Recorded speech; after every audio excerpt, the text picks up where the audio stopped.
Welcome, chosen ones and children of dawn, to our sacred exploration, how to live a righteous royal life.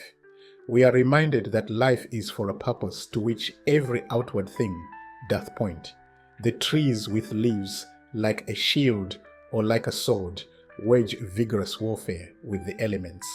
They bend under the wind, make music of it, then stand up again and grow more stalwartly, straight up towards the heart of the heavens. A man is to learn of the oak and cling to his plants as it to its leaves till pushed off by new ones, and be as tenacious of life when lopped, sending up branches straight as the old trunk, and when cut off, sending up a brood of young oaks, crowning the stump with vigorous defenders. He that floats lazily down the stream, in pursuit of something borne along by the same current, will find himself indeed moved forward, but unless he lays his hand to the oar and increases his speed by his own labor, must be always at the same distance from that which he is following. In our voyage of life, we must not drift but steer. Every youth should form at the outset of his career the solemn purpose to make the most and the best of the powers which God has given him, and to turn to the best possible account every outward advantage within his reach. This purpose must carry with it the assent of the reason, the approval of the conscience, and the sober judgment of the intellect. It should then embody within itself whatever is vehement in desire, inspiring in hope, thrilling in enthusiasm, and intense in desperate resolve. Such a plan of life will save him from many a damaging contest with temptation. It will regulate his sports and recreations. It will guide him to trample underfoot the allurements of pleasure. It will hold his eyes waking as he toils by the evening lamp. It will watch over his slumbers to jog him at the appointed hour, and summon him to the cheerful duties of his chosen pursuit.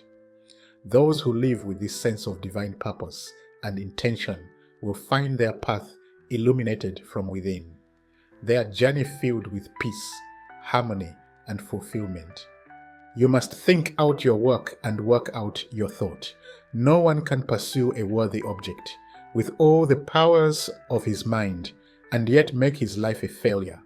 A man may work in the dark, yet one day light shall arise upon his labor, and though he may never with his own lips declare the victory complete, some day others will behold in his life work the traces of a great and thinking mind. When said, think out your work, it urges you towards contemplation before action. It is akin to the words of wisdom found in the Tao Te Ching, which states, "Do you have the patience to wait until your mud settles and the water is clear? Can you remain unmoving until the right action arises by itself?"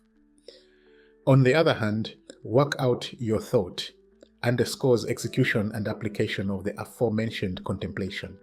In the book of James in the Bible, it was stated, "But be ye doers of the word, and not hearers only, deceiving your own selves." James 1:22. It is through the application of wisdom that we truly learn and internalize its teachings. Work and thought, action and contemplation are companions upon the journey of enlightenment, each incomplete without the other.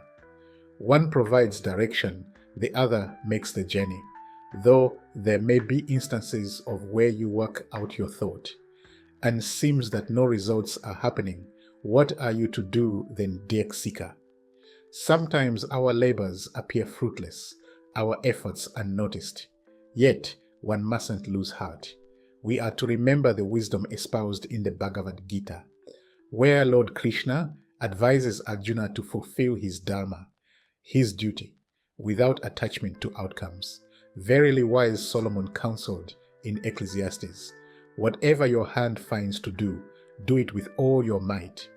Ecclesiastes 9:10, an exhortation to put forth our best effort, irrespective of recognition or reward.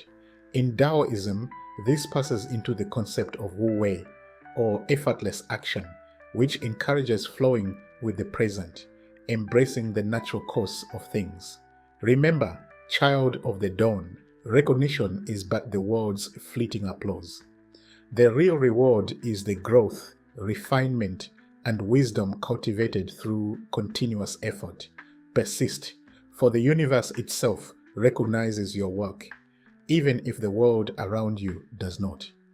As Rumi beautifully expressed, let the lover be disgraceful, crazy, absent-minded. Someone sober will worry about events going badly. Let the lover be. Your work is your love made visible. Patience, dear one, all in its due time. You may ask, why patience? Why will it happen in its due time?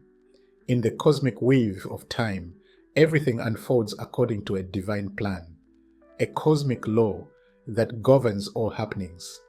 In the sacred teachings of the Bhagavad Gita, Lord Krishna reveals, in due course of time, when the proper hour, minute, and second has come, everything will fructify.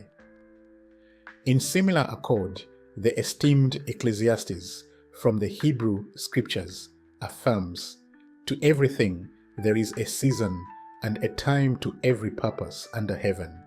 Ecclesiastes 3:1. This suggests that for every desire, goal, or plan conceived in the human heart, there exists a divinely appointed time for its fruition.